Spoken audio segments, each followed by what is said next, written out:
Greetings, ladies and gentlemen, and welcome to this latest edition of Tales from Outer Space, where I take stories from across the internet and read them for your entertainment. This particular story is called The Insanity of Humans, written by Syntho Stella. Today is the day.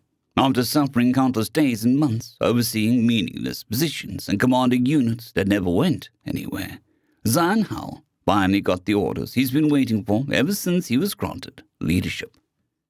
His assignment was to take over garrison duties on a fairly populated colony of the human and ironically named United Nations.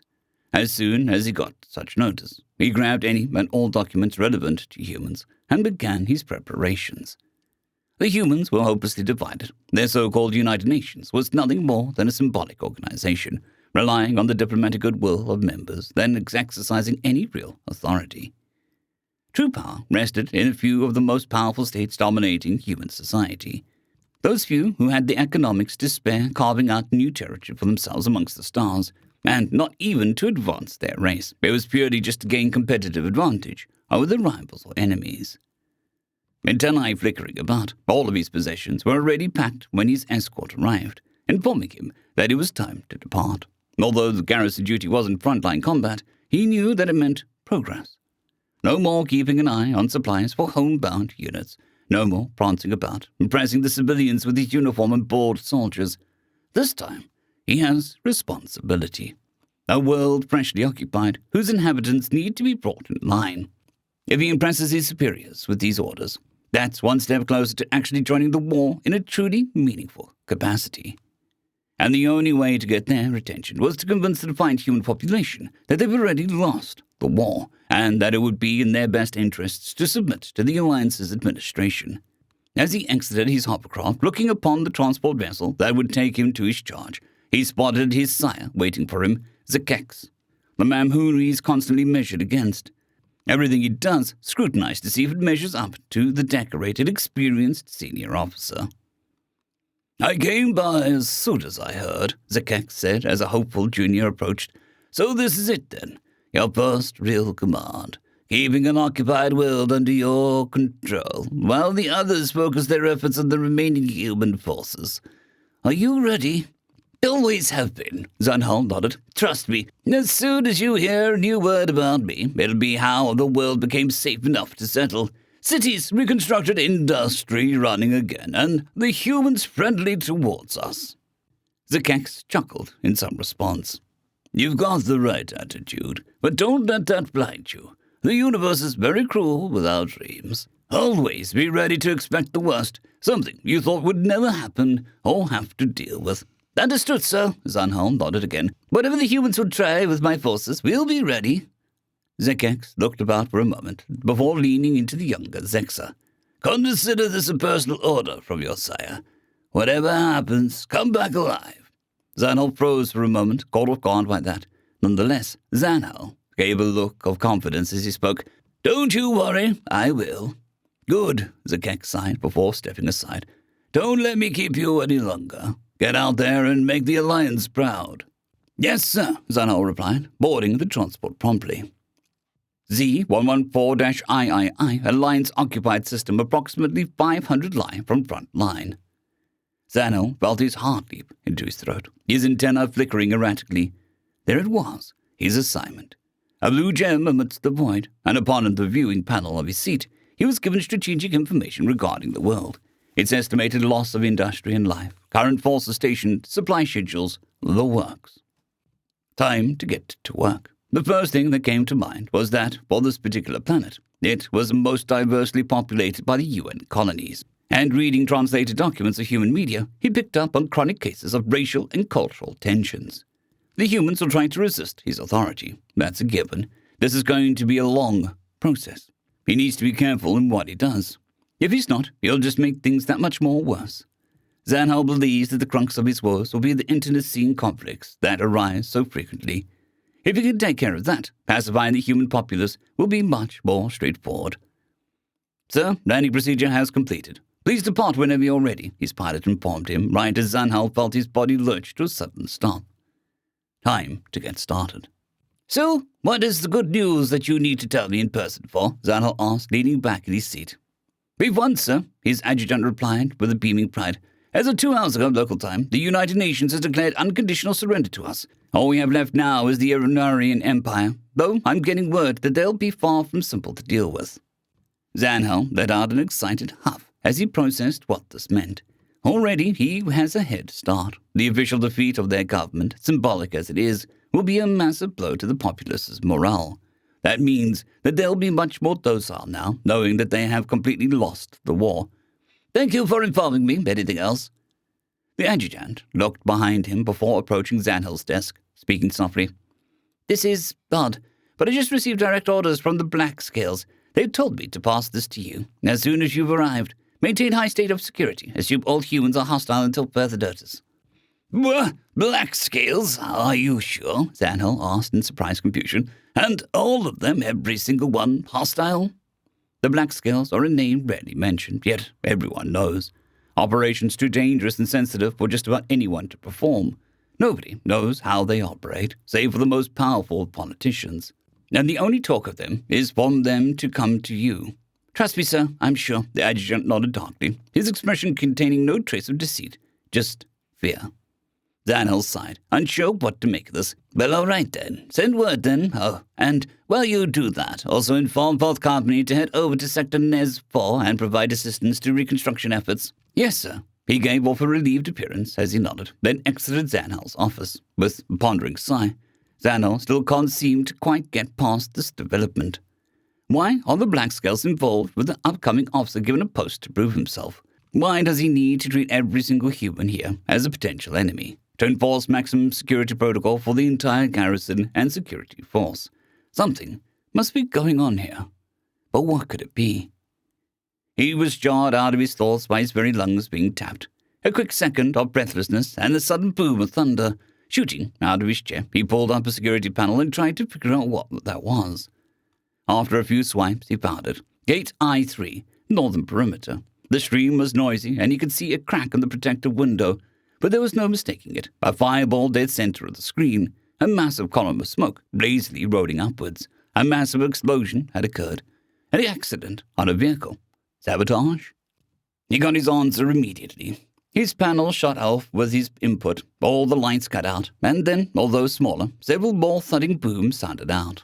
And the unmistakable sound of combat, heart dropping out of his thorax.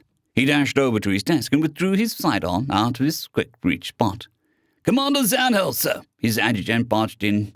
We're under attack. I figured that out, he barked back, making his way to the door. Get your weapon and stay close. What's the status of our comms? I'm just getting noise ever since the power went out, the adjutant replied, rushing over to his desk and pulling out his gun.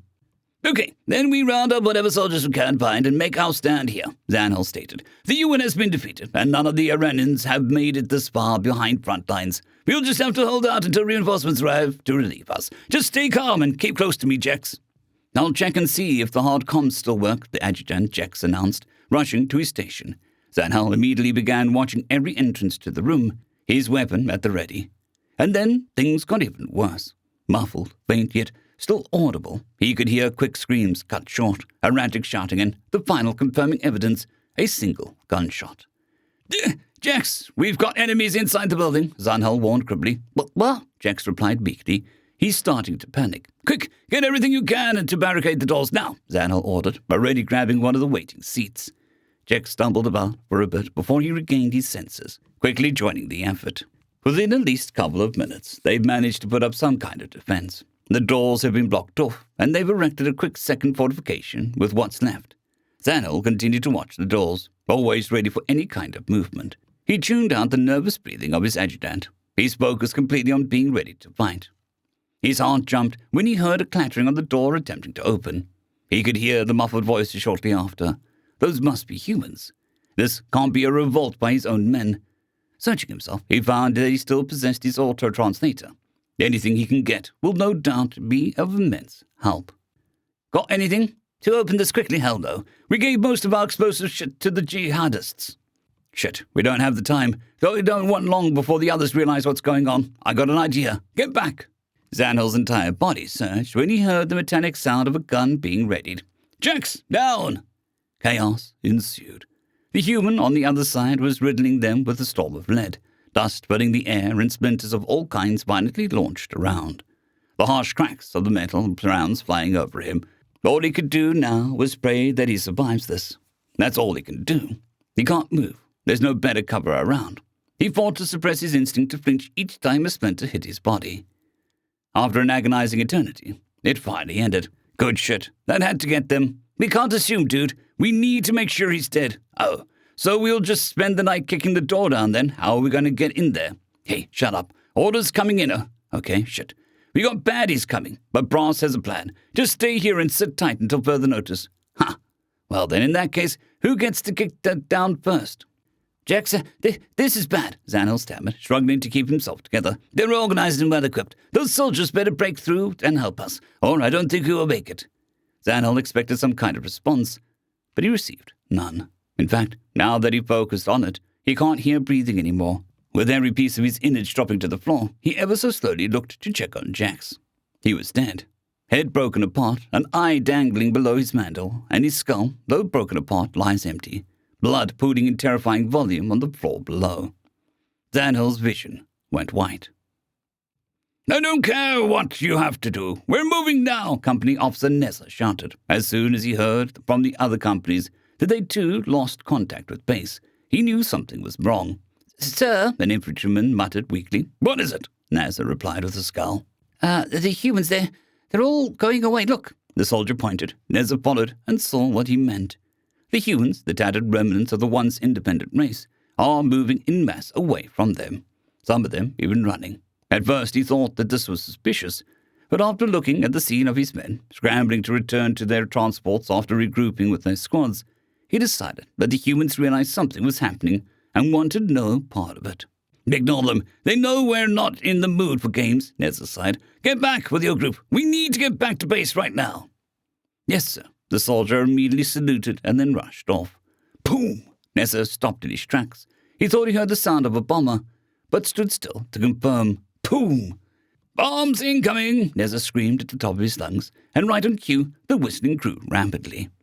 He made a mad dash to the nearest building and dived in. As he landed, he felt a massive hammer smash his back, the very ground beneath him rumbling, followed by patterning of small debris and large dust hitting his back. Crawling like a madman, he got as deep into the building as he could before looking outside. It was a morbid show of firepower, bombs hitting the ground, massive columns of dust, accentuated by the flickering of embers and faint fireballs, danced and peppered the street his company was on.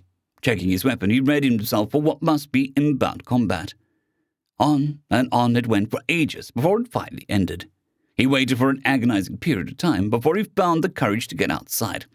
Everyone, give me status, Nessa demanded over his group link. I think I'm okay, the first voice spoke. I've got multiple men down. I think I'm the only one left, a second frantic voice shouted. Movement, a third voice screamed. Scrambling, Nessa rested his weapon against the edge of the wall, scanning the area before he heard something whirring. The harsh, obnoxious buzzing sound. Looking around, he finally found the source and practically shat himself when he realized what he was looking at. A flying quadrotor machine, a drone he had heard of the humans say, and mounted underneath were two obvious guns, and it already positioned itself for an attack run. Knowing that he won't get a shot off, he retreated back into his previous spot when he escaped from the bombing mission, just in time to hear the drone fire at him, tiny plumes of dust peppering his steps. Seeing a counter, he dived over and took cover behind it. He scrunched himself as the drone angled itself to attack him directly. The wall in front of him began to morph, spitting out columns of dust at him and losing its original shape from the unrelenting gunfire. He had no way of knowing how much ammo it had. He had to do something. Raising his weapon over him, he blind fired at the drone, praying that it would hit, moving it around in all different motions. He finally got his luck, seeing how the plumes of impact suddenly veered off and clattering of the drone sounding off soon after. Wasting no time, he jumped over the cover and, grabbing the heaviest object he could find, started to smash the drone. He didn't stop until the drone was no more. Panting and heaving, he cautiously advanced to the entrance of the building that he was in and once again scanned the environment. He saw and heard other drones attacking the scattered soldiers of his company. After a quick check, he ran, his legs pumping as hard as they could, across the exposed street. Sliding into cover, he shot down the first drone he saw. It was just after he vaulted over this cover that he heard a fierce, bone-chilling roar. "Allah Akbar!" Before he could react, his ear tunnels popped, and he was launched backwards, his vision nothing but grey and orange, all breath leaving his chest, completely stunned. His mind numb, he stared at the lying, deceiving sky for what felt like an eternity, before he finally found the strength to get back up. The original site of the first unit he tried to save was just a massive cloud of dust. Faintly, he could see pieces of his men along the windows. His body surged when he heard the roar again, muffled by the ringing, "Allahu Akbar!" Turning around instantly, he saw a human dressed in all black. His chest was wide in bombs, his arms outstretched above his head, and in one of his hands was what must be a detonator. Letting out the most terrified scream he ever made, he unloaded his entire magazine into the mad human. With a wheeze, the human crashed hard into the ground. His ebbing groan announced his death. And still Neza continued to fire at him, his gun clicking each time he did, his chest heaving hard. Continuously on edge of hyperventilating, he was knocked out of his terror when a bullet missed him, the air cracking next to his severely damaged ear. Scrambling like a mad dog on all fours, he took cover, by instinct, where he thought the bullet originated from. He frantically reloaded his weapon and peeked over the edge. Humans, moving like a well-trained squad.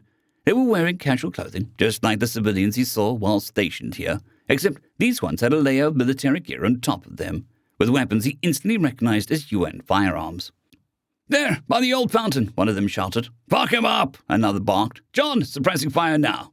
Yeah! That scream of pure, wrathful defiance, accompanied by the heavy repeater he unleashed. Neza had no choice but to get down, the sheer volume of dust and debris not letting him get any good shot off. "This is 5th Company, Officer Neza. We need help, now!" Neza screamed bloody murder into his comms. "Under heavy attack by human rebels. Heavy casualties. They're using suicide bombers. Repeat, suicide bombers." "3rd Company, we need more help," a voice screamed back. "Human rebels launch poison bombs at us. My men are on the ground having seizures. They're dying by the second," Neza screamed out when he was pulled away. The humans got him. Struggling, as he did, one of them knocked him out with a hard smack on the butt of his machine gun. "Come on, let's go," Group Officer Eases shouted, resting against the wall and watching the environment out the door.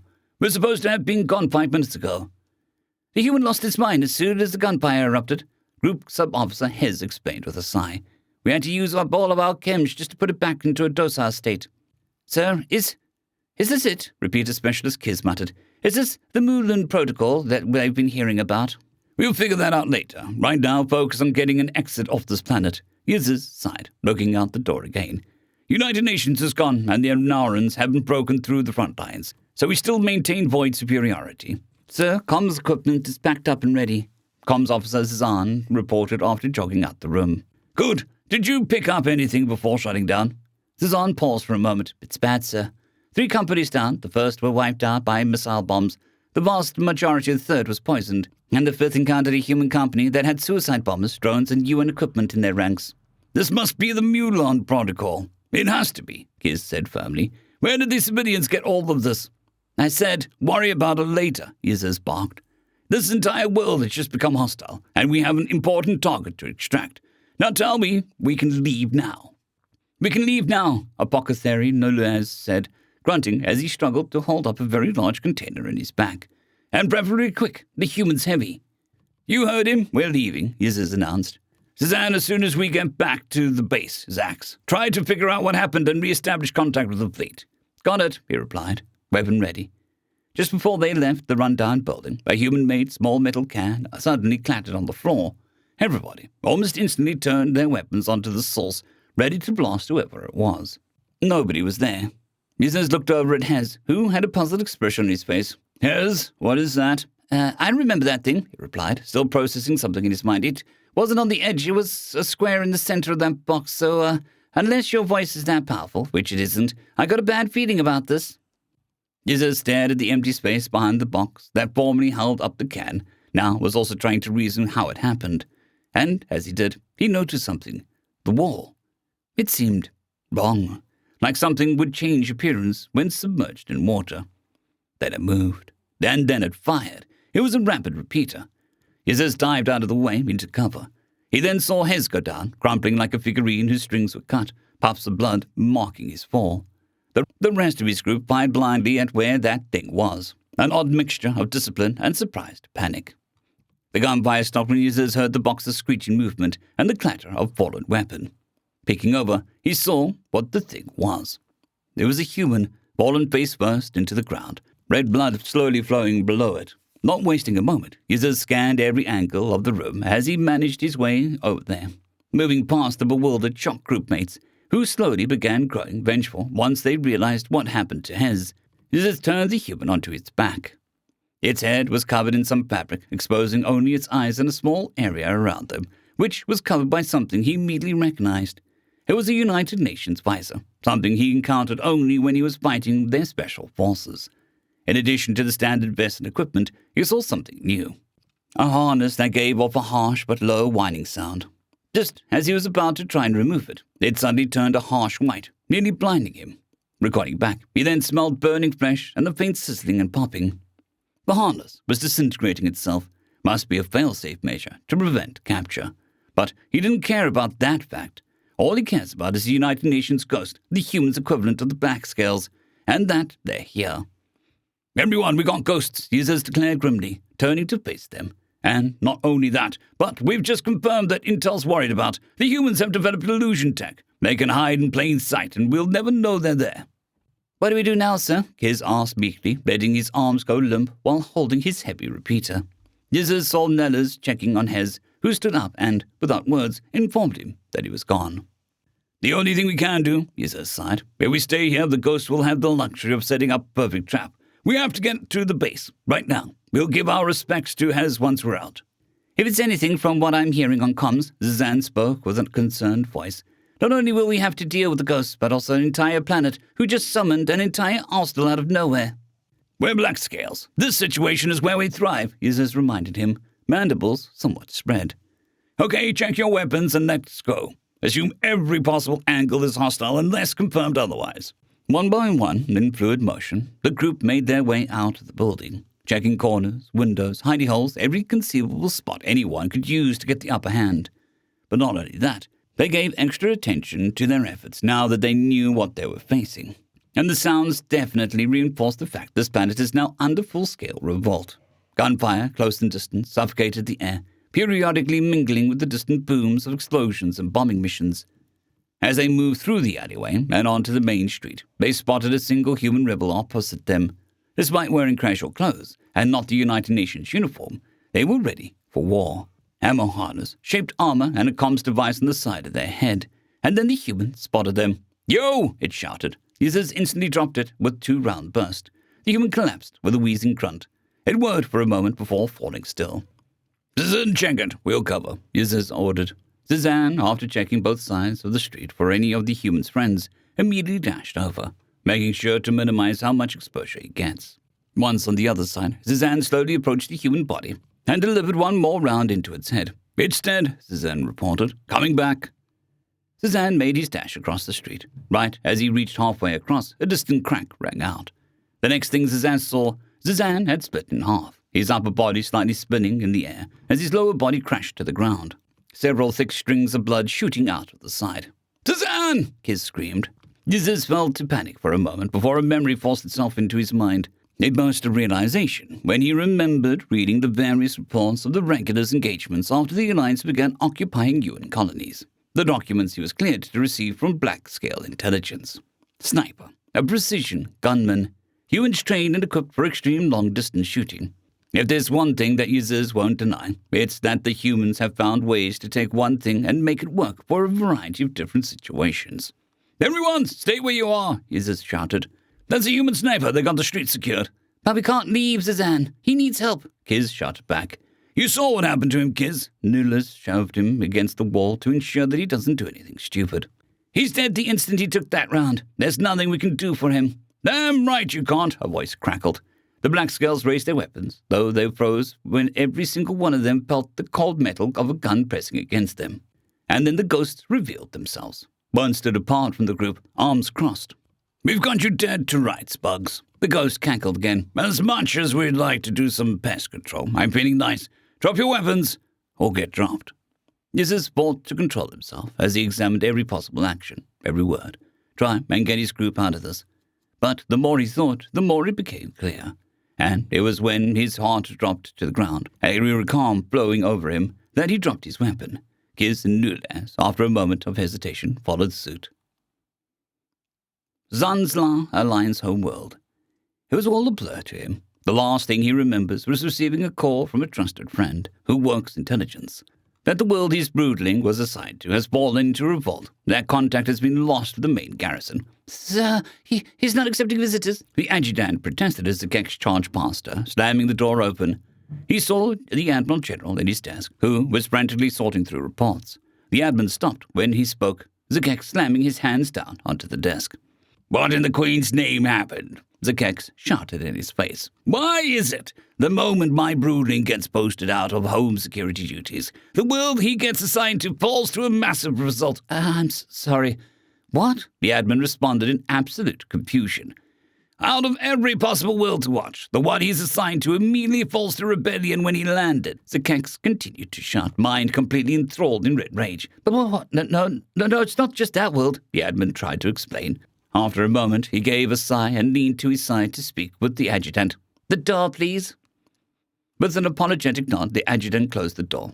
The admin then stood up and looked at the fleet commander Zakex in the eyes. "Like I said, it's not just that world, Commander." "Start talking now!" Zakex warned, voice dripping with seething fury. The admin just gave a sigh, walked over to the window, looked out for a few moments, then turned to face Zakex. "Have you heard any mention of something called the Mulan Protocol?" he asked. "No! Why is that important?" Zakex shrugged, maintaining his fierce glare. The admin took in a deep breath, as if to ready himself for something. "The Human United Nations, as soon as they realized they were going to lose the war, came up with the plan. When their homeworld falls, the entirety of their people will rise up and engage in small-scale combat with our security forces. They diverted their industry from supplying their military to arming their people. They've withdrawn some of their best and brightest soldiers to train and educate the civilians in how to fight. And, should their homeworld Earth fall to our occupation, every human who has armed and trained in war will begin fighting us on their own terms. No higher command structure. Every world is its own army. Every city its own company." "The humans have lost," Zakex said with exasperation. "There's no point in continuing to fight us. Why would they do that?" The admin just stared at him. "We don't know, Commander. The humans committed to fighting us, no matter whether their government or military has fallen. The prevailing theory is one that also explains why they are also so heavily fragmented. They are fiercely independent. To them, submission to us is a fate worse than death." "And what do you plan to do then?" Zakex demanded. "Abandon the colonies? Reinforce the garrisons? What are you doing about it?" The admin approached Zakex, never breaking eye contact as he did. "We cannot divert any of our forces away from the front line. The Anarans are throwing everything they have at us. If we don't maintain our defenses, the Anarans will break through. And the first thing that we've projected them to do will be to rush straight to the human homeworld and free them from our control. On the other hand, the situation is not ideal. It only started a few hours ago, and already me and the rest of the admin generals are being absolutely overwhelmed by distress signals and reports of worlds coming under full-scale attack by human rebels and remnants of the UN military. Shipping fleets being attacked by undetected human fleets." "What is your plan?" Zakex shouted, almost headbutting the admin when he approached. "Don't you dare tell me that you're going to abandon the garrisons." "We're not," the admin replied calmly. "The Queen has just declared an emergency of extreme importance. She has issued this decree. All broodlings of fighting age and ability are required to enlist in the military. No exceptions." "A mass conscription?" Zakex asked incredulously. "No volunteers. The Queen has ordered this. Really?" The admin nodded grimly. "It's the only option we have of preserving our gains. The front line cannot make any attacks without risking the Anarians making a breakthrough on the counterattack. The garrisons in the UN colonies are in desperate need of help. A few worlds have already been lost. Save the option of just completely bombing the planets to lifeless dust, mass conscription is the only solution we have." Zakex stepped back for a moment, processing what he has heard. After a few moments, he looked at the admin once more, now with determined expression. "Sir, consider this a formal request to transfer. I wish to be placed in charge of managing the garrisons." The admin gave a dismissive scoff. "You just barged in here a moment you heard your precious broodling was in trouble. That doesn't make me think that you have the best judgment, Commander." Zakex glared in response. "Got anyone better in mind?" The admin's mandibles twitched a few times. Zakex struck a nerve. After a few moments of what was an obvious, intense internal debate, He gave off a relenting sigh. No, I don't. But you do realize you're the best needed in command of your void forces, correct? If this is you truly returning to active service, that's where we need you. I understand that. Zakex gave a nod. I'm still insisting on my request. You're going to be bringing in soldiers who did not want to fight this war. I know how to motivate them. The admin just gave an exasperated sigh. All right, I get it. This is not negotiable. Consider yourself lucky that the Inarian front just needs more soldiers, not commanders. Report to Spaceport Zaha tomorrow at 1100 hours. Zakex stood to attention and gave a salute. Understood. Anara, Anaran Empire, Homeworld. My friend, I'm so glad you arrived safely. Imperator Torek said happily, tail wagging rapidly, as he embraced his human counterpart, Secretary General Henry. Glad that there's somewhere safe to go, Henry chuckled in response, patting the back of his wolf-like friend. How are your men holding up? Torek sighed. I won't lie to you. News about Earthfall has, well, enraged them. What's that saying? I've heard it before. They've gone batshit crazy. Henry chuckled, though he bore a dark expression. Well, as long as they keep hammering those bugs hard, that'll let us really hit them where it hurts. Torek pulled back, an ear flattening in confusion. I thought your armed forces had fallen. How are you fighting? Henry just gave him a wide grin. Torek, once we're done with the PR bullshit, telling everyone the United Nations is basically a government in exile now, allow me to read you in on the Moulin Protocol. Part 2. The Fury of Humans, written by Stella. Somewhere on a planet in Alliance-occupied UN space, 2 weeks after the beginning of the insurgency. He remembers the day that his life ended, or rather, when it became official. Deep down, he knew it was coming. When GBS gave out news after news segment of how humanity was losing important battles, when the United Nations announced that every human will be given weapons and a little black book containing instructions, tips and tactics for conducting guerrilla warfare, recipes for improvised weapons and explosives, guides on how to inflict maximum damage on the bugs, while also giving tips on how to escape and avoid them. Hatred. That was the only thing burning bright in him these days. Pure, incomprehensible hatred at the bugs. His home was gone. He had no idea what happened to his friends or his family. He's alone. His only companion was an old bolt-action rifle, a Mosin gun. That he picked up with the United Nations. In their last act of defiance, completely opened all their military armies and stockpiles of nations around the earth and called colonies to everyone and anyone. There was a large crowd at the weapons delivery site that was hastily set up on his planet when he got the weapon. A crowd filled with scared but angry people. People who wanted revenge for losing loved ones somewhere else in space. People angry at their way of life as being erased. And, as much as he doesn't want to admit it, people who simply looked at this as a fun playground to have fun in. They got the usual weapons, assault rifles, submachine guns, shotguns. They picked guns that best served their needs. Find the bugs, give them hell. Not him. He didn't like the idea of risking getting a bullet to the brain just to kill a few bugs. He wanted to kill them on his own time. He wanted to put the fear of God into them. He wanted to control them. So after a few moments of navigating through the fearful, chaotic, and yet somewhat restrained crowd, he found the rifle in the surplus section with a fuck ton of its ammo. 7.62 by 54 mmR. Finding a scope for it took a bit, though. He ended up having to grab the adapter system for it, then picking up an adjustable sniper scope. Figuring out how to securely attach and adjust it took some time as well. But once he was set up, all he needed was practice. And there was plenty enough that last many lifetimes. Phantom, this is Outpost, read us. A woman's voice crackled on his radio. Loud and clear, what's up? He responded, his eyes peering through the scope, watching the area far down the street. He was set up deep downtown, near the foodie district. Lots of restaurants and fast food places. We've got eyes on a bug patrol heading your way, Outpost informed. Looks like a full squad. Radio men, gun, other works. Consider yourself weapons free. Understood. When I see them, they're dead, Phantom said simply, flexing his fingers to keep a grip up. He started scanning all the possible entry points into his kill zone. His hunting ground. Set up to be his peripheral vision was his homemade digital clock. A last piece of his old life. A few minutes passed by when the bugs finally arrived. slowly filtering out onto the street, keeping close to the wall. Their behavior was obvious. They were deep in human territory, and they knew it. Checking every angle, every location, very carefully, they moved with equal care.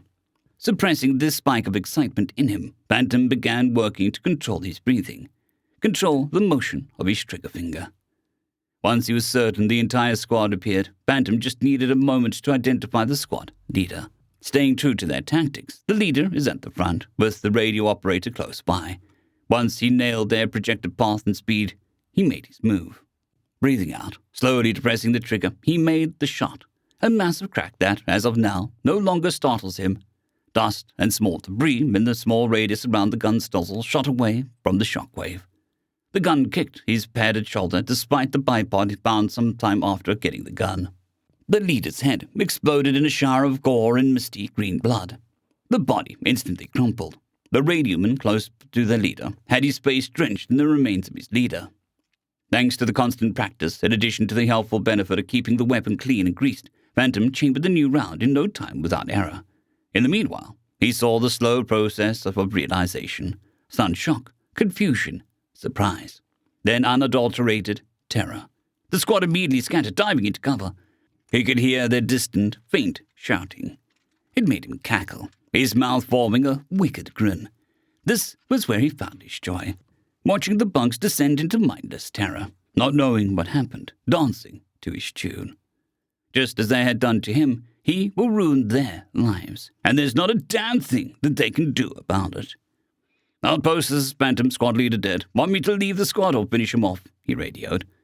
"We both know the answer to that," Outpost responded dryly, though light-heartedly. Bantam gave a wide, toothy smile. "Always love hearing that." It's a good thing this part of town is deserted. As much as he accepts that, eventually he may operate in a highly populated area. That kind of practice is something he's not looking forward to. Settling back into a comfortable seat, he scanned along their cover. Judging by the sounds he's still hearing, they still don't know what to do. They must be close to breaking. He just needs one more to pop out. And there it was. Someone finally found the balls to try and look for him. Looks like binoculars. The bug was doing its best to minimizing how much it was exposed. Bantam decided to take that one out. Lining up the sights, he began the process again. Breathe out. Depress the trigger. Another shot.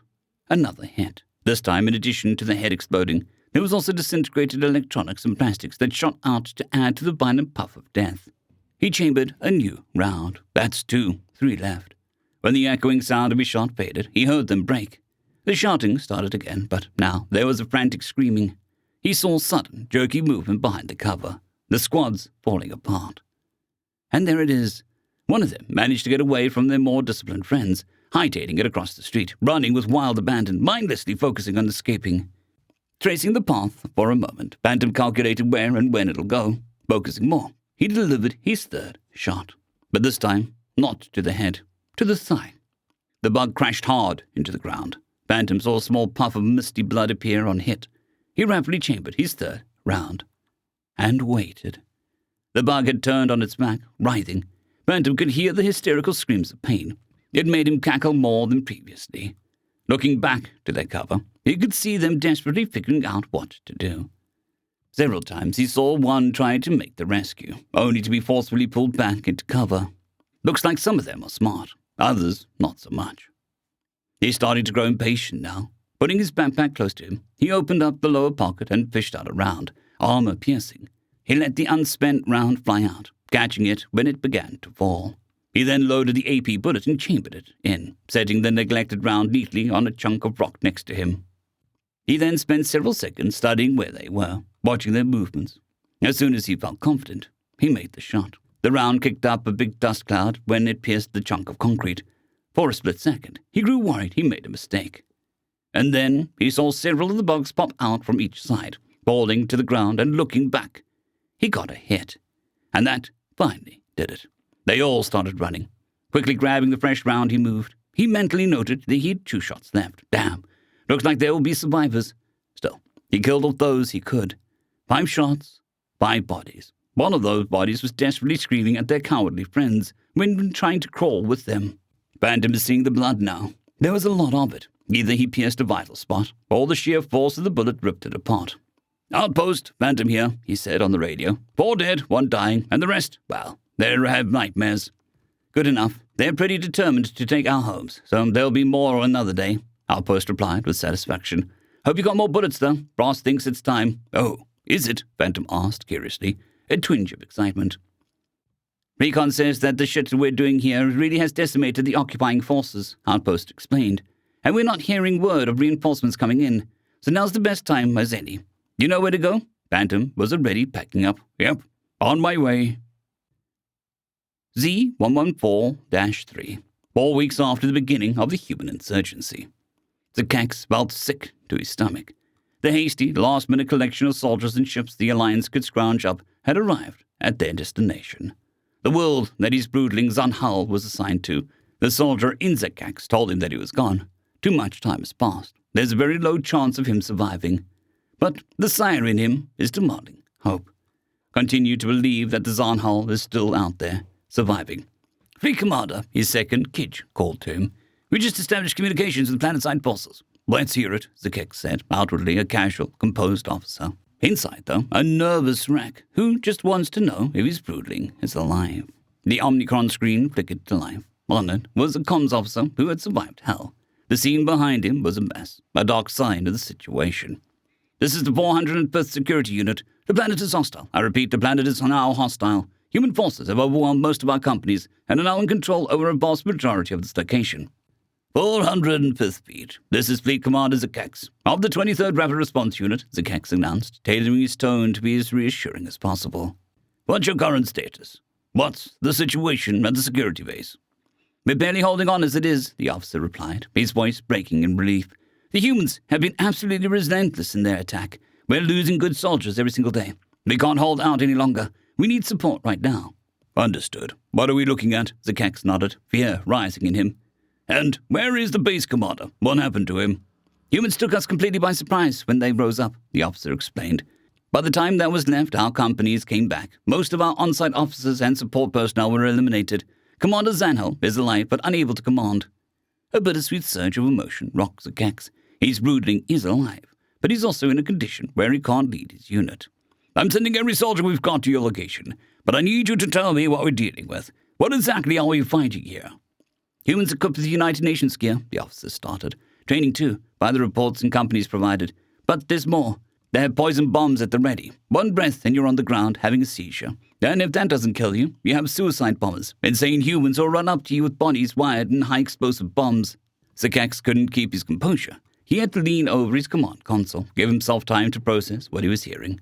After a few moments, he looked back at the desperate officer, eyes filled with renewed determination. "As I've said, we're here and sending reinforcements. You're going to be fine." The officer was yanked out of his seat right as the speakers was overloaded by what sounded like an explosion. Zakax could hear the officer grunting and breathing, followed by intense gunfire and shouting. The officer then looked back at the Omnicron. "By the Queen! Here they come again! Fleet Commander, if your forces don't get down here now, we're done. We can't hold anymore." "Everyone quiet down and listen up," Fleet Commander speaking. Group Officer Zazazi barked.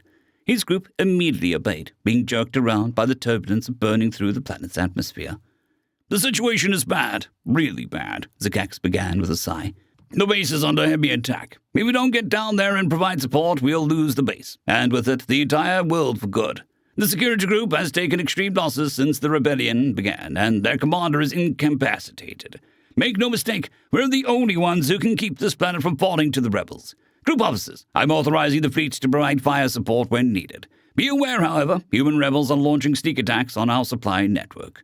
Don't rely on fire support to win the day. You'll need to rely on the guns in your hands and the proud, brave soldiers that stand beside you. And above all else, this is just the beginning of the Queen's wrath upon the humans. It's now just a matter of when, not if, the humans will be brought under control." "You heard the Fleet Commander," Zazie shouted. "Don't sit tight behind the wall, waiting for our friends from the void to do the work for us. It'll be us, and only us, that'll save the security group here. If you see a human with a gun, you kill them. No hesitation." "Yeah," one of the soldiers cheered in agreement. "All right, broodlings, we've just passed the cloud barrier," their pilot, Zrox, announced over the ship's speakers. "Make sure your guns are loaded and ready. Looks like a hot landing. Can't believe it's real, Zrux's co-flyer, Zez, muttered. We should have been down here, and yet, here we are, fighting the same battle against the same race. Yeah, I hear you, Zrux nodded somberly. This shouldn't have happened. We're better than this. We needed to have this locked down harder than we did. Why won't the humans just give up already? Zez said in frustration. They lost. We took their homeworld, we defeated their military, and we sent their government running. Why won't they just stop and accept reality? I'm getting a feeling that the only way they will is if we beat reality into their empty heads, Zrux sighed. I don't know if we'll get out of this without taking a beating ourselves. Their conversation was cut short by the rapid, shrill beeping from their console. Their sensors are reading a massive number of blips heading towards them. All units, this is Yana Lead, Zrux shouted over their group link. We have fast flyers incoming, and coming hard. Prepare evasive maneuvers. Another harsh and obnoxious alarm sounded off. Zek's panic. Missile! Missile! Zrux slammed on the defenses. The rear-facing tubes immediately launched hot flares, massive columns of smoke left behind them. Zez shouted out when the missile whooshed by the control deck, close enough to be heard. To their right, one of the transports got hit. Zez could see the soldiers within being sucked out of the transport. Down a lead, this is 4, we're hit. We're going down, the pilot shouted. Zrux could see the transport trying in vain to control itself, but it was obviously on its death march. This is 5, I have visual on the fast flyers. There's an entire swarm of them, another reported. Zez could see them now as well, and Yana 5 was correct. An entire wall of flyers blocked the horizon, and in one synchronous whole, they began their attack runs. A transport in front of them was hemorrhaging pieces of its hull, with occasional sparks. The flyers were using repeaters. Zrux did everything he could to try and keep his transport flying, but he knew the grim truth. His flyer was just too big and slow to dodge the human flyers. Just like with the rebellion itself, intel had failed them. They were assured that the rebels were just that, rebels, guns and the occasional roller, but no flyers. He was forced out of his thoughts when he felt something warm slap him on the face. Wiping it, he saw that it was blood. He looked over to his right. Zez got hit. A fire strafed in front of them and riddled him with rounds. It was all too much at once. Focusing on flying, his rage at the incompetence of Alliance intelligence, and his shocked despair at seeing his friend die just like that. Everyone, hang on, he shouted over the speakers to the groups he was carrying. The landing's too hot. I'm getting us down now. A new alarm. Proximity. Bewildered, he looked around to see if he was already near the surface, but he wasn't. There was something else. It was a transport, its entire front section chewed to pieces by the flyers, and in one quick and painful flash, Zrux found peace. Zrux, what's going on out there? Zazazi screamed, after being slammed into the wall, rising up in the air. Not like this! It's too Zuxing early, Hazia screamed, hanging onto his chair straps for dear life. Stay calm and hang on, Zazazi shouted back. Yeza, open the damn door and check on Zrux. Yeza did his best to navigate the chaotic passenger bay, nearly losing his footing a few times. He finally reached the door. He struggled and yanked as hard as he could, but each time it moved, it snapped back, closed. I can't get it open. You two, get over here and help him out. Hurry, Zazazi was screeching at this point. The two gunmen rapidly dashed over and lent their arms to forcing the door open. After a few tries, they finally got it open, only to be launched back, lifeless, with the shrapnel of the destroyed flyer killed them. And before Zazazi could say anything else, they hit the ground, their lives ending in one quick second. Zlanzar Alliance Homeworld, Royal Palace, 5 weeks after the beginning of the human insurgency. Her Royal Highness, Queen of the Alliance, Zlanx, 525th, was bored out of her mind, lounging in a seat made with the most exquisite wood in all of the Alliance, and with comforts made by the softest fabrics. She was waiting for her military staff to assemble. It was a daily emergency briefing called by her decree 1 week after the humans began their mass rebellion. Shortly after, she grew deeply frustrated and confused as to why her fine back scales repeatedly delivered failure after failure with the humans, especially after their quick, flawless victory over them before. She was snapped out of her daydreaming when the doors opened. They were finally here. About 5 commanders in total neatly filed into the room and took their seats, organizing their documents on the fine, large wooden U table, all of them facing her. It is about time, she muttered with a scowl. I hope today brings good news. The commanders looked at each other nervously before one mustered the courage. I'm afraid only minor. 3 Commander Zakex, who was placed in command of our emergency reinforcements, has managed to retake the administrative center of our occupational forces in human territory. but at great cost. What kind of cost? Zlanks asked, her voice tinged with rising frustration. 30 transports out of the 110 have been destroyed during their approach, the commander began, clearly afraid of her potential reaction. And almost 25% of the fleet was destroyed by unidentified human void forces. Judging by the reports, they have launched anti-electronic missiles just before sending out a wave of suicide voidcraft at them. They immediately retreated when the fleet managed to regroup and return fire. Why are we having such difficulty? Zlanks demanded, straightening her posture. Why is it the moment that the government declared surrender, we instantly went from defeating them at every moment to taking catastrophic losses? Incompetence by the Black Scales, Your Highness, the second commander spoke up, firm in voice. Due to our swift victory over the humans, they have decided to relegate the Anarans as maximum priority, diverting the minimum of resources towards our occupation efforts. You are categorically wrong, Lord Commander, a black-colored Ezzy spoke out. We are losing because you continue to believe that. In defeat, the humans remain fragmented and have no desire to resist. Instead, as we are now seeing, the humans have quickly learned from their errors and are determined to drive us out. Just look at their homeworld. The vast majority of our forces are experiencing the fiercest and bloodiest of the rebellion on that world, and all because every human has now united and are fighting us as one. Enough! Zlanks raised her voice, instantly silencing the bickering commanders. What about the other locations? How is the region overall? Much worse, I'm afraid, the first sighed in anxiety. The humans are, what they lacked in void combat. They're more than made up for in surface fighting. We're encountering tactics and equipment we have never encountered before. Explain, Zlanks demanded. I refer to one location in particular as a rather frightening example, he said, grabbing his documents. Supply point Zuha. We are getting repeated reports of a human armed with a repeater designed for extreme distance engagement, wiping out our security group there and never having been found. What do you mean extreme distance? Zlanks questioned in confusion. Exactly as it sounds, Your Highness, he answered simply.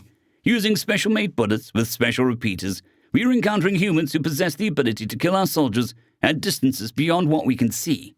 Again, the supply point Zuha, one sniper in particular, is proving to be a source of serious morale issues for our men.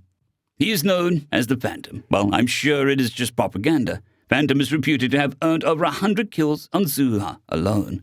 Nobody has ever even been able to find him, and any soldiers sent to do so are either dead or have given in to their fear and ran back to base or elsewhere. So what are we doing to stop them then? Zlanks asked, her annoyance growing. What are you doing to stop these snipers from killing our men without retribution? We're currently working on a process, he responded. Whenever a sniper is confirmed present, group officers are to try and narrow down a possible location from which they're firing from. Once they do, they are given authorization to call in fly strikes on that possible location. We will destroy an entire building if we have to. Buildings can be replaced, Zlanks said, leaning back in her seat. Bullets and missiles too. Soldiers not so much. Keep me informed. Now, what about the Anarans? Are there any good news in that regard? I'm afraid not, Your Majesty, the first commander responded meekly, in voice and in his bow. The Empire is, without a doubt, giving everything they have towards fighting us. If we transfer even a small amount of our forces to aid and counter rebellion efforts, there is a significant chance that the Anarans will achieve a breakthrough. I'm afraid there's more as well, the Black Scale commander said, immediately receiving a discouraging, gentle smack from his colleague. Let him speak, Zlanks commanded. What is it? We are receiving reports that the Anaran Black Guards are sending volunteers deep into human space, he explained grimly. We believe that the Empire and the United Nations remnants are working together, taking advantage of their covert transportation network to safely ferry those volunteers into hot zones. How? Zlanks asked. I thought that, at the very least, we've cut off Empire access to our new holdings. Human illusion tech, he answered simply. Just as we have encountered when the rebellion happened, they have adapted their technology onto their voidcraft. We believe that they are using unidentified fabrication facilities deep in Empire space. The humans are investing everything into a strategy of hiding and sneak attacks. Your Highness, that is grave news indeed. If that is true, the first commander raised his voice as well as standing up. The humans are already dangerous, even without their illusion tech. Anaran Black Guards are, in all but the most impossible circumstances, amongst the most unstoppable ground forces the Anarans could bring to the field. If the humans and Anarans are indeed working closely together, as we are seeing. The situation is spiraling out of control, the second commander interjected. If we don't put down this rebellion fast, it's only a matter of time before we lose strategic control, and everything we've done will be erased. I don't understand. Why are the Black Guards so dangerous? Zlanks asked in confusion. They represented the monstrous brutality of the Narran regime, the first commander began, restrained fear in his voice. Their soldiers are no longer even in Narran. Vast sections of their bodies replaced by foul machinery and electronics. Just one black guard can have the firepower of an entire company and are capable of extreme tactical flexibility. They're actually saying that the Empire is butchering some of the best men they have by forcefully grafting biometrics onto them, Slanks questioned in utter disbelief. Not by force, Your Highness, he shook his head. They do so willingly, some of them consenting to become pure machines. Slanks leaned back in her seat for several moments, still trying to process what she was hearing. When she was done, she straightened her posture, her expression entirely displeased. All I have heard thus far is pathetic excuses for failure. The humans have been defeated. While I do believe that they have indeed learned why they were defeated, I strongly believe that they lack the ability to truly hurt us, the way that you say they can. So let me make myself absolutely clear. I will not tolerate any more failures. If I continue to hear such, I will begin looking for those who will bring me victories. Have I made myself clear? The entire cabinet was stunned into silence. After clarifying insistence from the Queen, they all nodded their confirmation. Good. Now, is there anything else to report, or can we consider this briefing over? She asked. Within a moment, she spotted hesitation from her black-scale commander. You, what is it? Don't think that I don't see that look. The commander gave a heavy sigh. There is one more thing, but I strongly advise skepticism, for we haven't confirmed this as of yet. Intercepting UN and Narran communications, we are picking up mentions of something called the Phoenix Project. All we have confirmed thus far is that the UN remnants and Empire will be working closely together for it. Nothing more beyond that. So the humans and the Narrans are cooperating for something? Slank's question. Why should I be skeptical? Because we haven't found any additional details beyond the name and that of the two races working together, the Black Scale answered. No confirmation on its purpose. What resources are being diverted to it? Nothing. Slanks glared at him. All the more reason to find out, correct? I want the Black Scales on top of it. Find out what the Phoenix Project is immediately. As you command, Your Majesty, the Black Scale bowed. One final note I want discussed, the Queen stated. What's the current status of my new soldiers? How are their conscripts? They've already begun their basic training, Your Majesty, the first commander answered. As to be expected, we are seeing complaints and disagreements with the Act, but those are of no consequence. We believe that, ideally, the conscripts will be ready for deployment within a few months. Good, Slanks nodded, finally pleased at something going right. As soon as they are, I want all of them deployed to the human region. I want this rebellion smashed beyond repair. I'm not content with defeating them a third time, or fourth time, or a fifth time. I want them broken. Make damn sure this does not happen again, ever. It will be done, Your Greatness, the commander bowed. Unknown colony, Alliance occupied you in space 5 weeks after the beginning of the insurgency. This was the greatest thing Phantom has ever done, and it was made even better by how bad of a start it had. A couple or so weeks ago, our post informed him that the resistance was making their attack on the main base of the occupation. The tools of guerrilla warfare against the bugs had made its effects known rapidly. He could see it. Every time they left the supposed safety of their fortified base, they were hyper-alert. Every shadow, every bouncing bits of dust startled them. And despite their best efforts, any cargo ship that arrived to bring supplies were hit. Some escaped with few dings and scratches. Others were destroyed outright. It got to the point where Outpost believed that they were ripe for a full-scale assault. So sending out a call, every squad of freedom fighters and lone wolves came together and made the attack. But then, with the built-up damage, the bugs held their own. Against all odds, they managed to beat back the ferocious attacks by the human resistance. But after studying them for some time, Phantom realized it was done so at a cost they couldn't afford. It was at that realization that Phantom requested Outpost to let him have the base, all to himself. After a moment of confusion, Outpost realized what he was planning and gave the green light.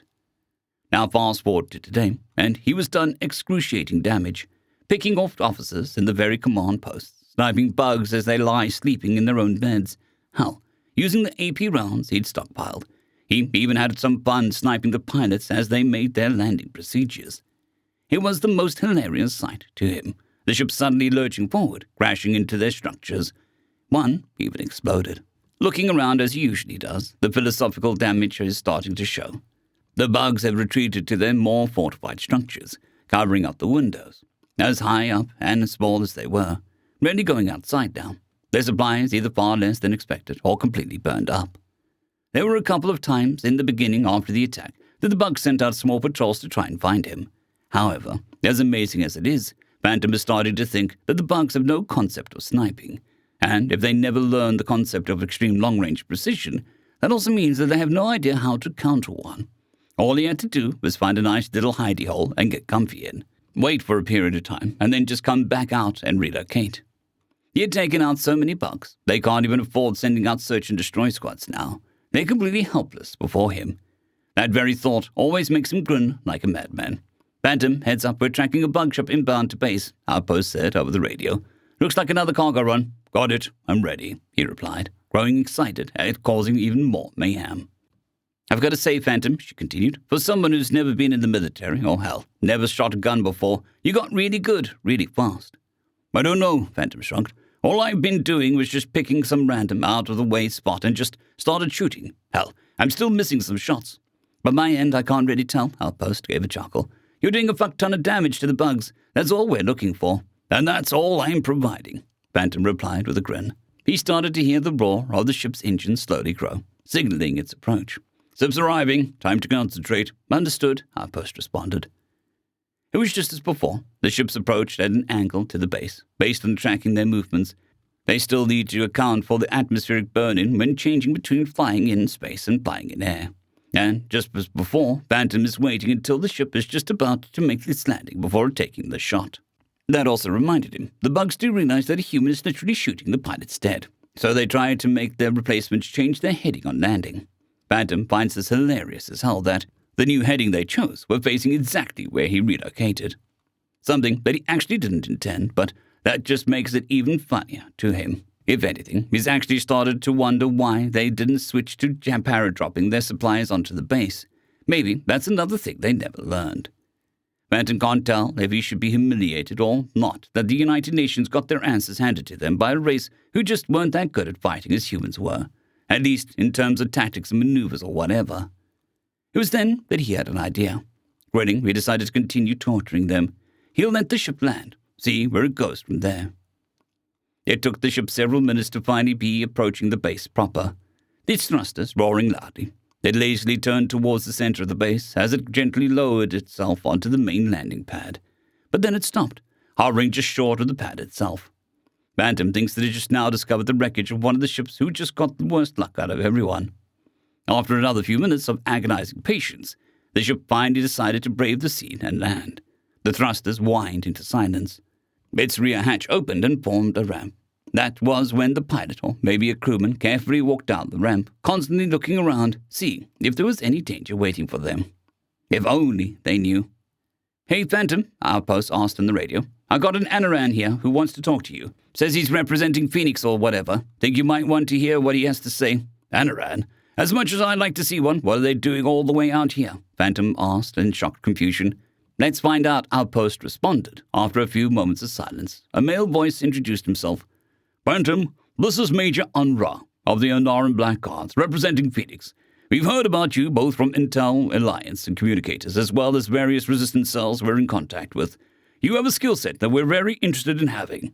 If now's not a good time, we can discuss this back with Outpost.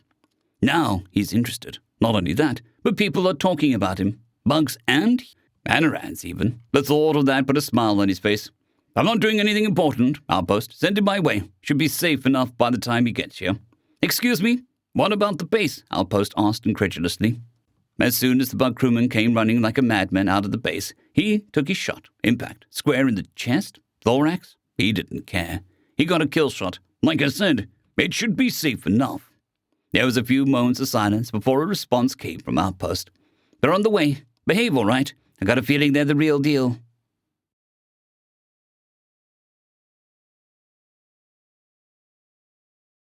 I'd greatly like to thank our Tier 5 channel members, Casper Arnholtz, John Creighton, Manatharia, 050, Dragzoon WRE, and Elijah Silvercross. Thank you very much.